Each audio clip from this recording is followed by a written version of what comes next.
Il y a longtemps, dans le pays de Canaan, vivait un jeune homme nommé Joseph. Il avait 17 ans, était le fils de Jacob et était profondément aimé par son père. Mais il y avait un problème. Ses frères ne l'aimaient pas. En fait, ils le haïssaient.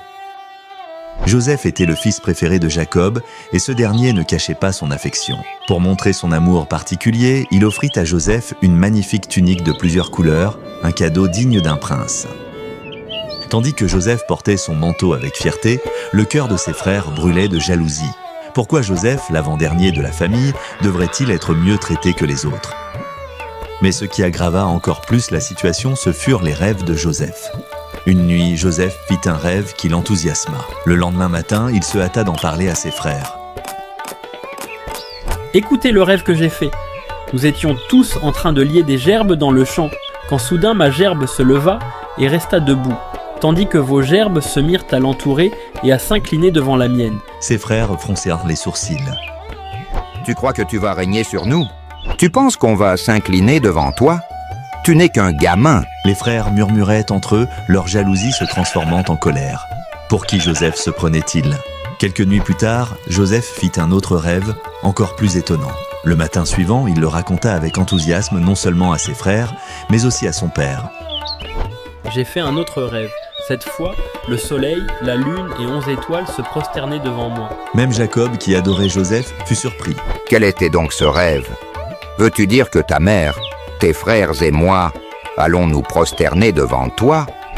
Mais tandis que ses frères bouillonnèrent de colère, Jacob se demanda en silence si ses rêves ne cachaient pas un plus grand dessein. Un jour, Jacob envoya Joseph vérifier comment allaient ses frères, qui gardaient les troupeaux loin de là, à Sichem. Ravi par cette mission, Joseph enfila sa tunique colorée et se mit en route.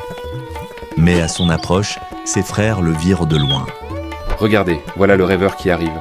C'est notre chance. Tuons-le et jetons-le dans une fosse. Nous dirons qu'une bête sauvage l'a dévoré. On verra alors ce que deviendront ses rêves. Mais Ruben, l'aîné, était troublé par ce projet. Non, nous ne devons pas le tuer. Jetons-le simplement dans ce puits vide. Ainsi, nous n'aurons pas son sang sur les mains. Son plan était de revenir plus tard pour sauver Joseph, mais avant qu'il ne puisse agir, ses frères mirent leur plan à exécution. Dès que Joseph arriva, ils l'attrapèrent brutalement, lui arrachèrent sa belle tunique et le jetèrent dans un puits profond et sombre. Joseph cria, mais ils l'ignorèrent. Puis, alors qu'ils mangeaient, ils aperçurent une caravane de marchands en route vers l'Égypte. Pourquoi le tuer quand nous pourrions en tirer profit? Vendons-le comme esclave. Les frères acceptèrent. Ils tirèrent Joseph du puits et le vendirent aux marchands pour 20 pièces d'argent.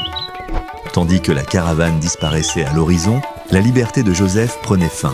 Pour dissimuler leur crime, ils trempèrent la tunique de Joseph dans le sang d'un animal et la portèrent à leur père. C'est la tunique de Joseph. Une bête sauvage l'a sûrement mis en pièces. Jacob pleura amèrement son fils, refusant toute consolation.